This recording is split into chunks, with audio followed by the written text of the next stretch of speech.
All right, so you want to add some serious spice to your Latin jazz solos, huh? Well, we got some advice from a true maestro on this one, someone who knows how to make those solos really sing. And get ready, because this isn't your typical learn these scales kind of advice. This is about changing how you think about playing.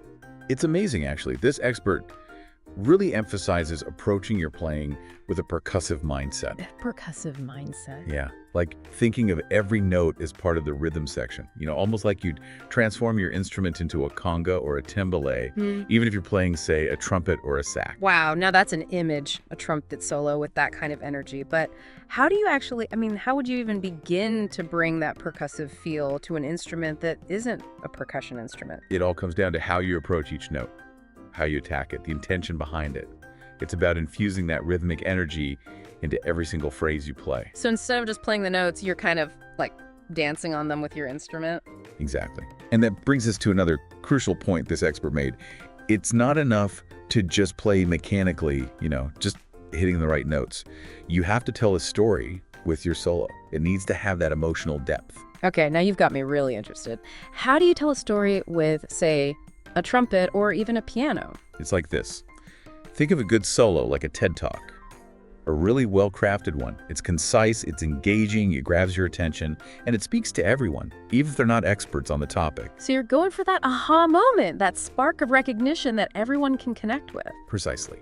It's about tapping into something universal with your music that resonates with everyone, no matter what their background is. So no need to get too out there or complex with your playing then? Not necessarily. Sometimes the most powerful solos, the ones that really stick with you, are the ones that use simple, familiar melodies, things everyone knows.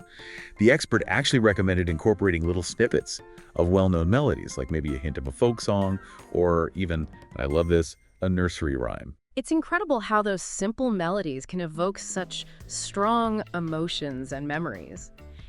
This whole storytelling aspect, it reminds me of something I read recently about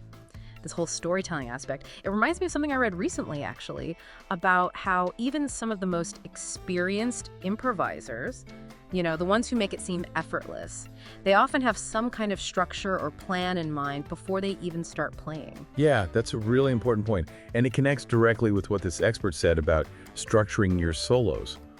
They're adamant that a truly captivating solo needs a clear beginning, middle, and end. Just like a good story, it's like a mini performance within the larger piece. So it's not just about letting loose a flurry of notes, there's actual architecture involved in a great solo. Exactly. Think of it as a dramatic arc. You've got your setup, you've got your rising action, then the climax, and finally the resolution that leaves you satisfied.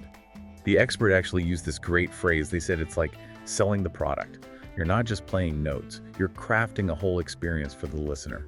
I like that, selling the product. So how do you actually build that arc in a solo? What are some of the elements involved? Well, it starts with having a clear idea of what you want to express with your solo. Like what story do you want to tell? Where do you want to take the listener on this musical journey? Then from there, it's about using all the elements of music at your disposal. The melody, the rhythm, the harmony to shape that journey and guide the listener. You mentioned rhythm earlier, and I'm really curious about how you create that sense of pacing and drama within a solo. The expert talks about the use of silence, right? Absolutely. They actually compared it to the way a really good speaker uses pauses. Those moments of silence can actually draw you in more. They create anticipation and give the words more weight when they come. And it's the same with music. Don't be afraid to let a note ring out to create some space for the music to breathe. Sometimes those moments of silence can be just as powerful as the notes themselves. It's like in a conversation. Sometimes what's not being said speaks volumes. Now, we've talked about rhythm, emotion, structure, but there's also the element of improvisation that is so essential to jazz. How did this expert suggest balancing structure with that spontaneity? That's where the idea of open improvisation comes in. It's really fascinating. The expert suggests that musicians should carve out time to just play, to explore melodic ideas completely freely, without worrying about a set tempo or a specific chord progression.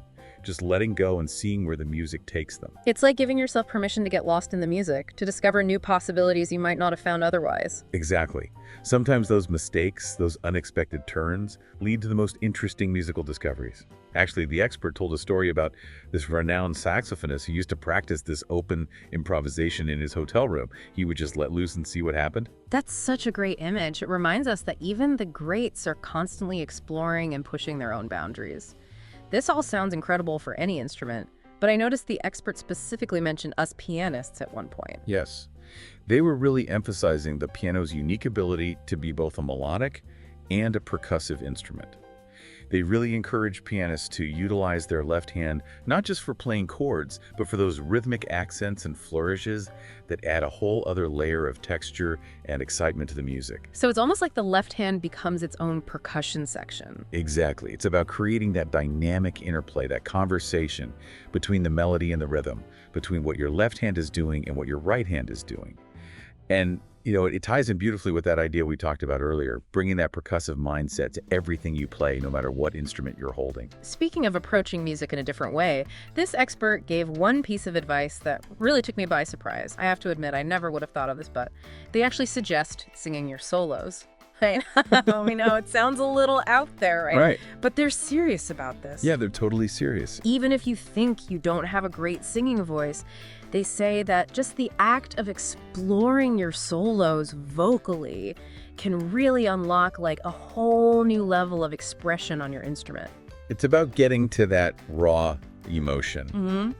And the phrasing, all the stuff that might get kind of hidden when you're busy thinking about all the technical stuff on your instrument. Right. And, when you sing, you just naturally add those inflections and dynamics, that human touch. You really do. That can be tough to get across sometimes when you're playing. For sure. It's like you're literally giving your instrument a voice.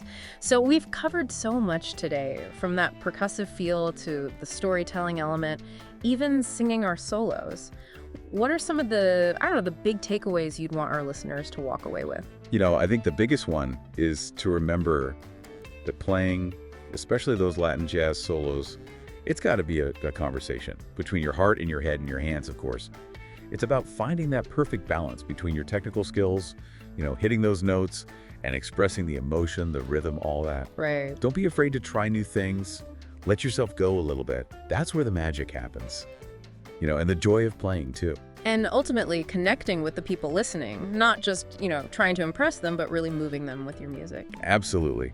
And remember, you're already on the right track. You're here, you're listening. You obviously care about becoming a better player, exploring these ideas.